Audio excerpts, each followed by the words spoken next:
तक हम देखते हैं स्नेल प्राइड के खिलाफ म्योंग के बनाए हुए झूठे सबूत युंग को मिल जाते हैं। राजा मिनिस्टर शेन और उनके परिवार को मार डालने की बात करता है, लेकिन मिनिस्टर शेन चेग्युन को छोड़ देने की विनती करते हैं क्योंकि उसे इस बारे में कुछ नहीं पता था। चेग्युन अपने पिता के पास ही रहना चाहती थी, पर उसे वहां से बाहर भेज दिया जाता है। अंदर युंग पूछता है जब वो यॉर्क को पकड़ सकते थे तो उन्होंने उसे क्यों जाने दिया। मिनिस्टर शेन बोलते हैं कि उन पे लगाए हुए सारे इल्जाम झूठे हैं। बेशक उन्हें पॉन शॉप का सीक्रेट रूम मिल गया था, लेकिन उसके अलावा भी कई और हेडक्वार्टर्स थे जहां पर स्नेल प्राइड का सीक्रेट बेस हो सकता था, इसलिए उन्होंने किंग को रिपोर्ट नहीं किया था। सेक्रेटरी कहते हैं ये सब झूठ है, तो मिनिस्टर शेन सारी जगहों को मैप में मार्क करने की बात करते हैं। फ्लैशबैक में दिखाते हैं कि यॉर्क ने जाने से पहले ऑलरेडी एक प्लान बना चुका था। जब उसने म्योंग से अपनी गलती सुधारने वाली बात की थी, तब उसका प्लान यही था कि पॉन शॉप की तरह वो कई सारी जगहों पर स्नेल प्राइड के बेस होने का एविडेंस बना दे। युंग को सैनिक आकर बताते हैं कि मैप के हिसाब से हर जगह स्नेल प्राइड के एविडेंस मिले हैं और उनमें से एक प्रॉपर्टी सेक्रेटरी के नाम पर है। सेक्रेटरी बोलते हैं कि उन्हें फंसाया जा रहा है, तो मिनिस्टर शेन कहते हैं उनके साथ भी यही हुआ है। ऊपर से स्नेल प्राइड हमेशा अपने पोस्टर पर स्टैंप लगाती है, लेकिन इस पर नहीं लगा हुआ था। वो दोनों बहस करना शुरू कर देते हैं, तो युंग उन्हें चुप कराकर मिनिस्टर शेन को एक और मौका देने की बात करता है। यॉर्क सीधा डेप्यूटी कमांडर पार्क के घर जाता है और उन्हें हद में रहने को बोलता है और कहता है कि वो अपने ही लोगों का इस्तेमाल करके राजा नहीं बनने वाला है। वो उसे सियासत का मतलब समझाने की कोशिश करते हैं, लेकिन यॉर्क बोलता है थ्रोन बिना सिद्धांतों बिलीफ के कुछ नहीं होता है।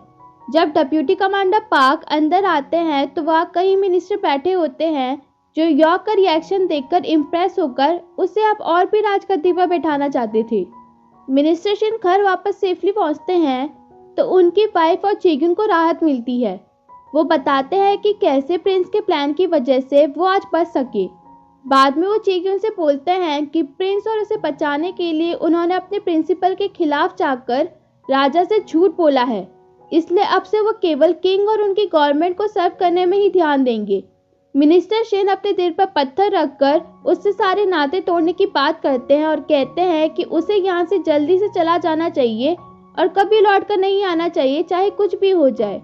ऐसे ही वो प्रिंस, राजा और उनका परिवार सेफ रहेगा। यॉर्क घर वापस लौटता है तो उसे चेग्युन का सारा सामान पैक मिलता है। वो उसे ढूंढने बाहर आता है तो तब तक चेग्युन ही वहां आ जाती है। वो उसे गले से लगा देता है और सवालों की बौछार करने लगता है, तो चेग्युन कहती है कि वो ठीक है। अंदर जाके वो उसे राजा की परमिशन वाला लेटर देती है। मिनिस्टर शेन परेशान होते हैं क्योंकि राजा ने उन्हें हर दिन स्नेल प्राइड के मेंबर्स को मारने के लिए बोला था जब तक उनका लीडर सरेंडर न कर दे। जब मिनिस्टर शेन ने बोला था कि वो उनकी आइडेंटिटी नहीं जानते, तो युंग बोल देता है जिसने भी उनकी मदद ली है वो सब गुनहगार है। मिनिस्टर शेन प्रोटेस्ट करते हैं कि वो इनोसेंट सिटीजन है, पर युंग अपना मन बना चुका था। चेग्युन अपने पेरेंट्स के घर से लाए हुए फैब्रिक लाती है और यॉर्क के लिए कपड़े बनाने को उसका मेजरमेंट लेने लगती है। यॉर्क उसे चिढ़ाता है कि वो ऐसा उसे छूने के लिए कर रही है ना, क्योंकि मेजरमेंट लेने के लिए उस पे काफी कपड़े पड़े हुए हैं। चेग्युन ना बोलती है तो यॉर्क उसकी बाहें फैला देता है और अपने बॉडी मेजरमेंट से कंपेयर करके याद रखने को बोलता है। यॉर्क बोलता है कि वो जैसे भी कपड़े सिले, छोटे बड़े, वो खुशी से पहन लेगा। अगली सुबह युंग ने रात भर लाइब्रेरी में जाकर ड्रिंक की हुई होती है कि तभी वो दो सर्वेंट को सीक्रेट बिल के बारे में गॉसिप करता हुआ सुन लेता है और उनमें से एक का गला घोटकर मार डालता है और दूसरे को चुप रहने को बोलता है। फिर वो अपने कमरे में आकर नोक्सों से पागलों वाली बातें करने लगता है और बोलता है सब मुझे नीचा दिखाने की कोशिश करते हैं क्योंकि मेरी माँ को रानी के पद से हटा दिया गया था, वरना मेरे पिता ऐसी फिल्म क्यों बनाते, क्या कमी है मुझ में। युंग ऑर्डर देता है कि उसके माँ के साथ ऐसा करने वाले हर इंसान को ढूंढा जाए। यॉर्क और चेग्युन अपनी जिंदगी के नए सफर में जाने को तैयार हो चुके थे। वो अपने घर को आखिरी बार देखते हैं और अपने दुख और तकलीफों को अलविदा कहते हैं। सीनो याद करता है कि कैसे उसने म्योंग को वो झूठे पर्चे रखते हुए देखा था कि तभी उसे बाहर से कुछ आवाजें सुनाई देती है, तो वो देखने जाता है। वहाँ लोगों को पकड़कर ले जाया जा रहा था, ये बोलकर कि वो स्नेल प्राइड के मेंबर्स हैं। सीनो 2 सैनिकों से लड़कर एक आदमी को बचाता है कि आगे से और भी सैनिक आने लगते हैं। सो कि उनके पॉन शॉप के रेगुलर कस्टमर को पकड़ा जाता देख उनको बचाने जाने लगता है, लेकिन ग्वांग उसे रोक देता है ये कहकर कि ये जाल उन्हीं के लिए बिछाया गया है। सोकी बोलता है कि उन्हें उसी दिन मिनिस्टर शिन को मार देना चाहिए था। मिनिस्टर शिन राजा के ऑर्डर के चलते पूरे शहर के गेट बंद करवा देते हैं। यॉक और चेग्यून अपने सफर में थोड़ा रुकते हैं तो यॉक पूछता है अब वो और सीटी क्यों नहीं बजाती। वो कहती है कि उसने काफी समय से सीटी नहीं बजाई है क्योंकि उससे उसको यॉक की याद आया करती थी। वो पूछता है कि तुम्हें पता है कि मैं कैसे जिंदा बचा। चेग्यून को यूं की बात याद आती है कि उसे एक लेडी ने बचाया कि तभी यॉक बोल देता है तुमने मुझे बचाया। मैं मरते हुए भी तुम्हारी सीटी की धुन बजा रहा था जिसको सुनकर म्योंग आई। म्योंग ने मेरी बॉडी जरूर हील की है लेकिन अल्टीमेटली जिसने मुझे जिंदा रखा वो तुम थी, इसलिए उसके बारे में चिंता मत करना। चेग्यून स्माइल करके बोलती है लेकिन उसने तो कुछ पूछा ही नहीं। तो यॉक बोलता है कि उसने प्रॉमिस किया था कि आज से कोई सीक्रेट नहीं रखेगा, इसलिए उसे चिंता हो गई थी कि उसने अभी तक म्योंग के बारे में कुछ क्यों नहीं पूछा। चेग्यून कहती है क्योंकि उसे डर था कि कहीं उसने यॉक के लिए उसे ज्यादा ना किया हो और वो कहीं उससे ज्यादा इम्पोर्टेंट ना हो। यॉक कहता है कि उसके लिए सबसे ज्यादा इम्पोर्टेंट वही है। उसी रात जेल पूरे इनोसेंट सिटीजन से भर जाती है जो मिनिस्टर शिन से इंसिस्ट करते हैं कि वो स्नेल प्राइड के मेंबर्स नहीं हैं। तभी सेक्रेटरी आकर बोल देते हैं कि वो इनको भी यूं ही तो नहीं जाने देंगे ना। बाद में डेप्यूटी कमांडर पार्क सेक्रेटरी पे आकर बोलते हैं कि ये पागलपंती है, लेकिन वो बोलते हैं तब तो उनके लीडर को जल्दी सामने आना चाहिए। आगे महल में उन मंत्रियों को लाकर मारा जा रहा था जिन्होंने यूंग की मां को रानी के पद से हटाने में साथ दिया था। उनमें से कई तो पहले ही मर चुके थे, तो यूंग ऑर्डर देता है कि उनकी कब्रों को खोद कर फिर उन्हें पनिश किया जाए। राजा सच में अपना मानसिक संतुलन खो चुका है। वो आराम से खाना खाते हुए बोलता है उनकी डिसेंडेंट्स को भी पनिश किया जा सकता है, सबको मार डालो। एक बारी को तो सेक्रेटरी भी घबरा जाते हैं लेकिन फिर शांत होकर हाँ बोलते हैं। एग्जीक्यूशन पब्लिकली किया जाता है और सीनो खुलेआम इस मौत के खेल को देखकर सोचता है देखा राजा नहीं बदला।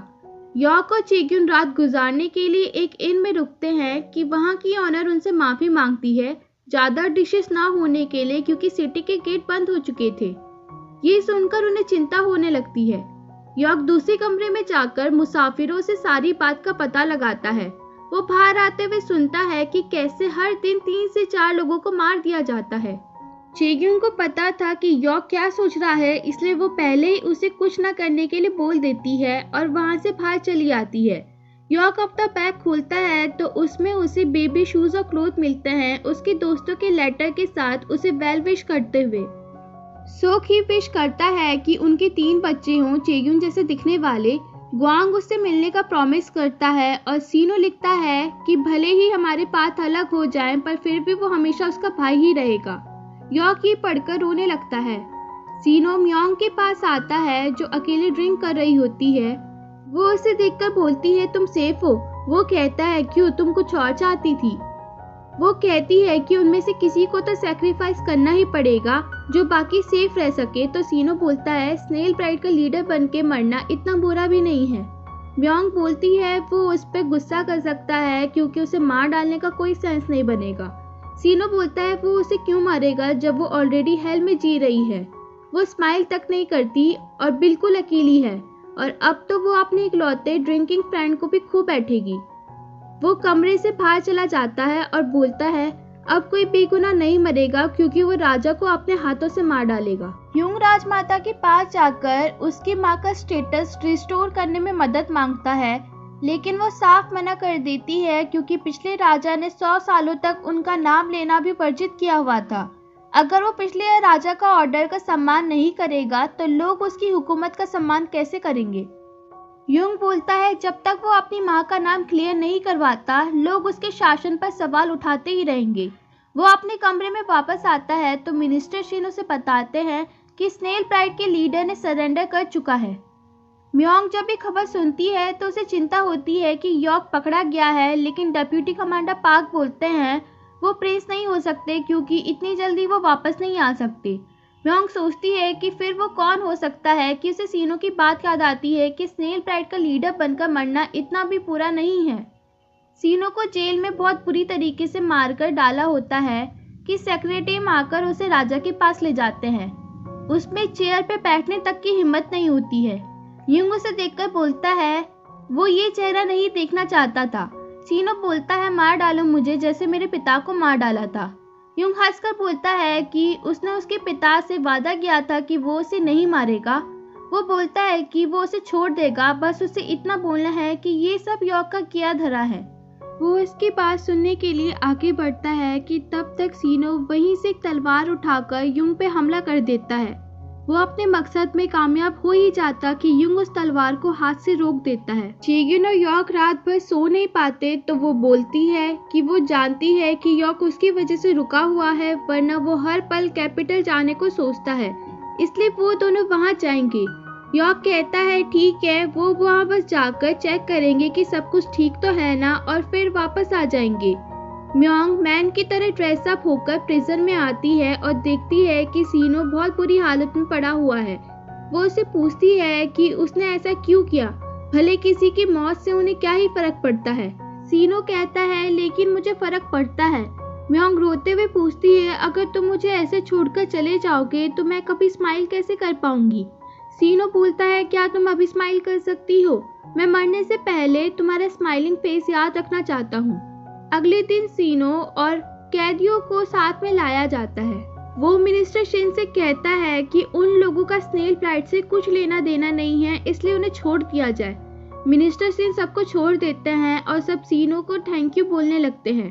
फिर सीनो को स्टेज पर लाया जाता है और वो याद करता है कि जब यॉर्क और चेग्युन ने उसकी लाइफ बचाई थी, इसलिए वो उनके लिए मर भी सकता है।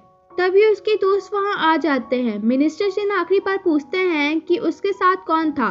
सीनो बोलता है कि वो अकेला ही था।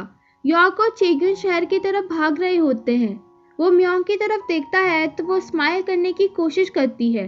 वो अपने दोस्तों के साथ बिताई गई सारी मेमोरीज को याद करता है कि मिनिस्टर शिन उसके एग्जीक्यूशन का ऑर्डर पढ़ने लगते हैं। वो उम्मीद करता है कि चेग्युन और यॉर्क एक दूसरे को प्रोटेक्ट करके रखेंगे कि उसी समय वो दोनों वहां पहुंच जाते हैं। चेग्युन देखती है कि उसके पिता बोल रहे हैं मार डालो इसे, और उसी समय सीनो को मार दिया जाता है। यॉर्क अपनी आंखों के सामने उसको मरता हुआ देखकर हिम्मत खो बैठता है। महल में युंग सेक्रेटरी के साथ मजे से ड्रिंक कर रहा होता है और एंजॉय कर रहा होता है। वो पूछता है कि यॉर्क अभी तक नहीं आया कि तभी यॉर्क गुस्से में उस कमरे में आकर सैनिकों को मारने लगता है। युंग सबको रुक जाने को बोलता है तो यॉर्क पूछता है कि तुम मुझसे चाहते क्या हो। युंग कहता है अगर बता दूंगा तो दोगे। वो बोलता है नहीं, क्योंकि उसने मांगना ही वो है जो वो दे नहीं सकता। राजा कहता है तो जो मैं दे रहा हूँ वो ले लो। जब यॉर्क पूछता है कि वो क्या है तो युंग बोलता है थ्रोन। युंग कहता है कि कैसे वो इन सब से इंटरटेन हो रहा है और फिर वो अचानक से यॉर्क की तलवार पकड़कर अपने पेट में घुसा देता है। यॉर्क अपनी तलवार को पीछे करने की कोशिश करता है, लेकिन तब तक सेक्रेटरी चिल्लाने लगते हैं प्रिंस ने राजा को मारने की कोशिश की है। युंग स्माइल करके बोलता है अच्छे से जीना मेरे भाई, और वो जमीन में गिर जाता है। सारे सैनिक आकर यॉर्क को पकड़ देते हैं और यहीं पे ये एपिसोड खत्म हो जाता है।